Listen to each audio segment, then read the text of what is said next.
Heart2Start Podcast. What's going on, everybody? We back with another fantasy football video for the 2025 fantasy football season. I'm your boy Heart2Start JD, aka the Guccini, and today we talking about 3 must-draft quarterbacks. These quarterbacks are highly attainable in this year's draft. We trying to give you some options where you don't got to spend the bag on Josh Allen, Jaden Daniels, or Lamar Jackson, or Jalen Hurts, 100%. So yeah.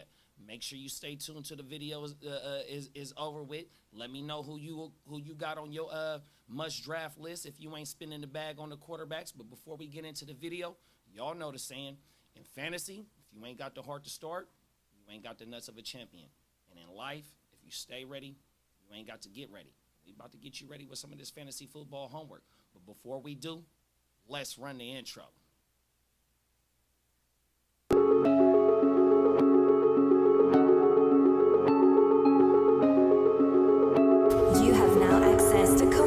Production.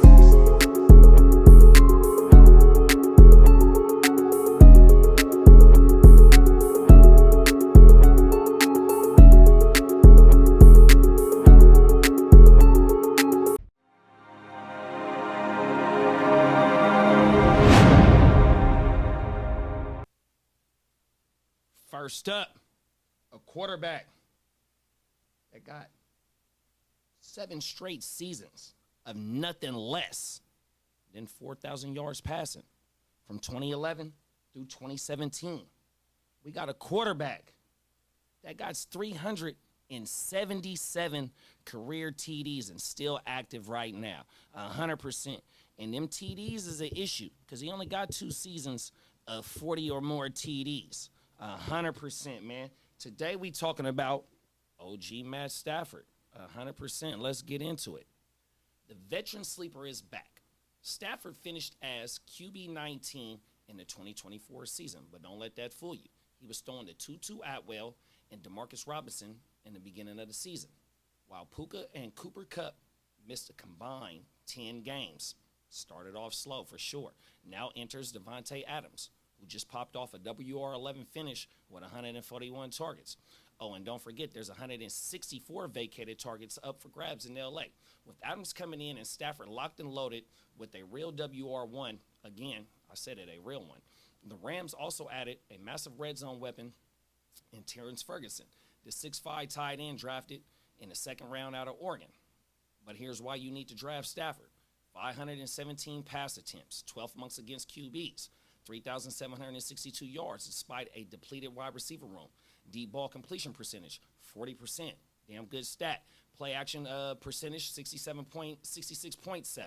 Clean pocket percentage, 71.7. Damn good stat. But he still got the arm, and he's damn sure still slinging it. And this year, with all the weapons healthy and dangerous, Stafford's 13.9 fantasy points per game last year is going to go up.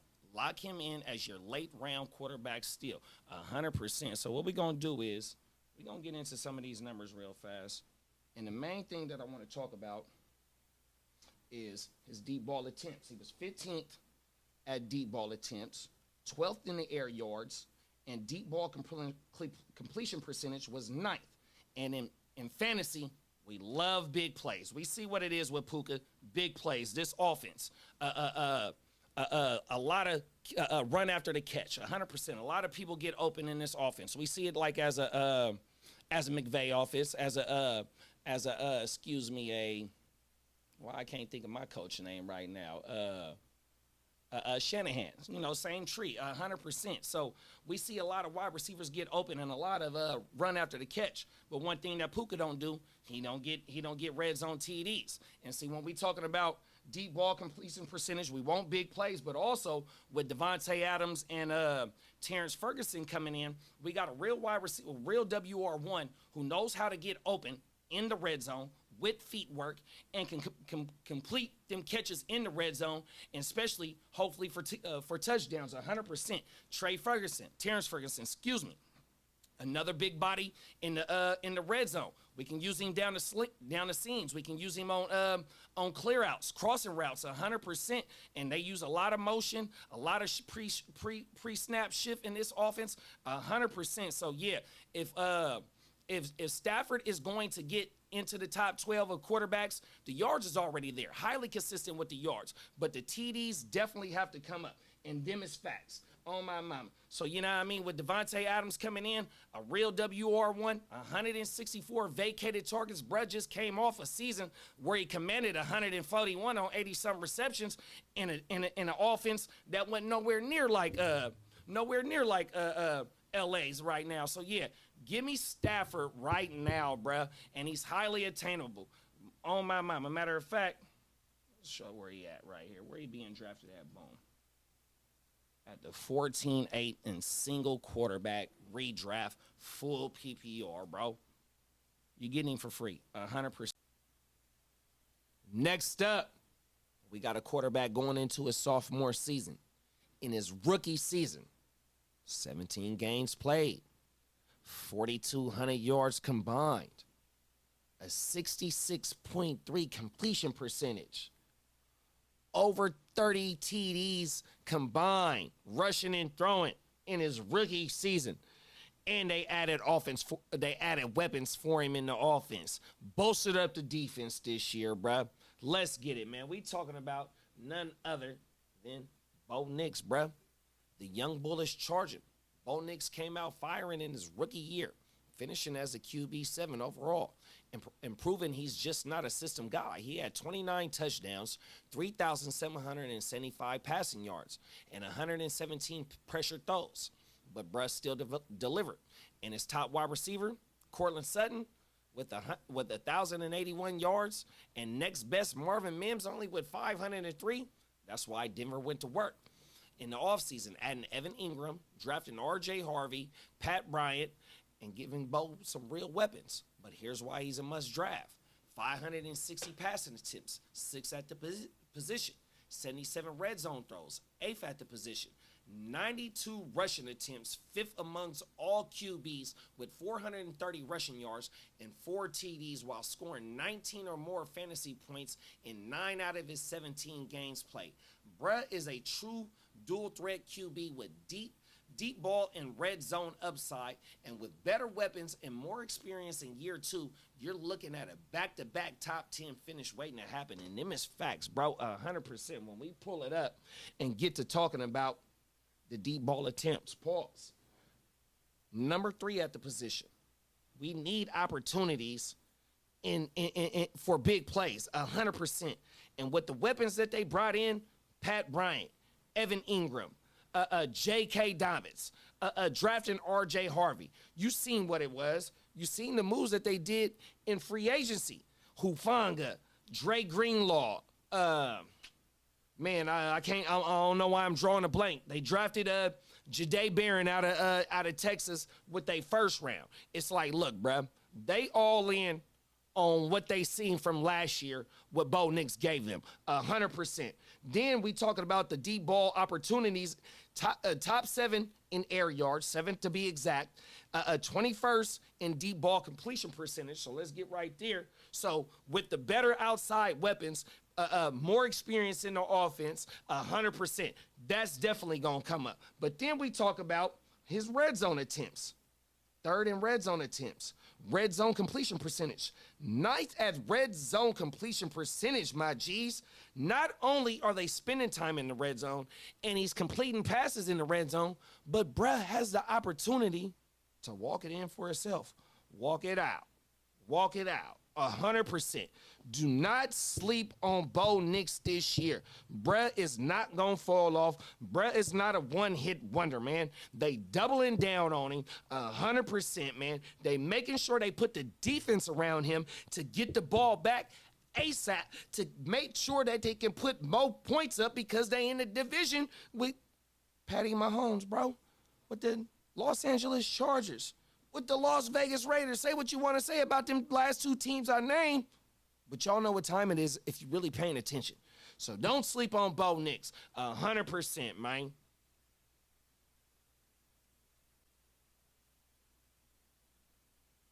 We got the Rooster, man. A.K.A. Baker Mayfield, man. Bruh almost had a 4,800 yard. No, I'll take that back. Almost a 4,900 yard combined season last year, y'all. 71% completion percentage. And almost 23 fantasy points scored per game, man. Last year, where Godwin went down. And Godwin was going crazy from weeks 1 through 8. I think it was that he went down. Him and Chase, neck and neck, bruh. 100%. Let's get into it. Let's talk about Baker and the Bucks. The Bucks is all in on Baker. Yep, you heard it. Baker Mayfield is back. Bruh finished as the QB4 last year in fantasy. He threw for a career-high 4,500 yards and 41 TDs, second amongst all QBs, and 7 different players had 50-plus targets or more. Even when Chris Godwin missed time, Baker kept producing. Now the Bucks added Emeka Egbuka in the first round, and between him, Godwin, Mike Evans, Cade Otton, Buck, and Rashad White, this offense is locked and loaded. Them is facts, my G's. Come on now. And Baker by the numbers. Bruh had 507 passing attempts, 5th most, 56 deep ball attempts, and 84 red zone throws, 6th at the position, 7.9 yards per passing attempt, 7th at the position, 22.5 fantasy points per game, a 75% true completion rate, and 72.6 red zone completion, 1st at the position. Oh, he was getting jiggy on the ground, 378 rushing yards and 3 rushing TDs. This ain't the old Baker. This breakout version is fully weaponized offense, bro. You got to take him and draft him as a top 5 QB with opportunity to lead all scorers, bro. And I'm going to stand on this. Baker, fully healthy, bro, play all 17 games. He throwing for 50 TDs, 100%, bro. Let's get into it, man. Tell you why. Red zone attempts, 6th at the position. Red zone accuracy, 2nd at the position. Red zone completion percentage, 1st at the position. It's not showing it right there. My bad. There it is right there, y'all. So when we get to talking about his accuracy in the red zone, them putting up 27, 28 points per game, you know what I mean? Missing Godwin for the second half of the season, you know what I mean? We seen Cade Otton step up. We seen what Buck was doing. They had 2 running backs in the top 24, you feel me? 7 players with 50 or more targets, bruh. 100% the opportunity is there for him, bruh. Them is facts. He's highly accurate when he's not pressured. But pressure completion percentage, he's number 2. So when you flushing him out the pocket and making him throw on the run and off script plays, easy money. But we seen it. 71% completion percentage, my G's. 7.9 yards per attempt. Bruh is pushing the ball down the field, and he's highly accurate. Not only than that, Dave Canales got a head coaching job coaching Baker. Liam Cohen got a head coaching job coaching Baker. They just extended Todd Bowles in the GM and drafted a receiver in the first round. Let's not overthink it, my G's. If we don't want to spend the bag on Josh Allen. Lamar Jackson had a 5,000-yard season last year. I just ran you the numbers about Baker. He was almost at 5,000 yards, 40 TDs, 44 to be exact. Come on, y'all. Let's not overthink it. 100%. Jaden Daniels going to have a whole lot of hype. I don't want to buy in on that hype. Jalen Hurts, yeah, he get 14, 15 rushing TDs from the tush push, but bro only going to throw for 22 times a game. Come on now. Let's not do it, bruh. If you want to wait on QB, Baker Mayfield is your guy. I was about to slip up, man, 100%, but yeah. That was the 3 must QBs if you don't want to wait. I mean, if you do want to wait on some QBs and not have to pay up for them top 3, them top 4 quarterbacks, man. We trying to give y'all some options. We trying to get to the dance. If we ain't getting invited to the dance, we kicking the dough in 100% by getting that bye week. But if you found anything from this video to help you in your fantasy football season this year. 100%, man. Drop a like, man. We shooting for 5 likes. Y'all killed the likes last week. We only asked for 1. You know what I mean? So let's get 5. 100%. We're going to double back here in a few. But I appreciate y'all for taking the time out, rocking with the fella. You know what I mean? If you ain't subscribed, make sure you like and subscribe, man, and get locked in, man. Click that bell, man. Get locked in with the Heart2Start Podcast and the fella Guccini JD, man. 100%. Y'all know my saying, man. In fantasy, you ain't got the heart to start. You ain't got the nuts of a champion. And in life, if you stay ready, you ain't got to get ready. And I'm here to get you ready with some of this fantasy football homework for the 2025 fantasy football season. 100%. Until next time.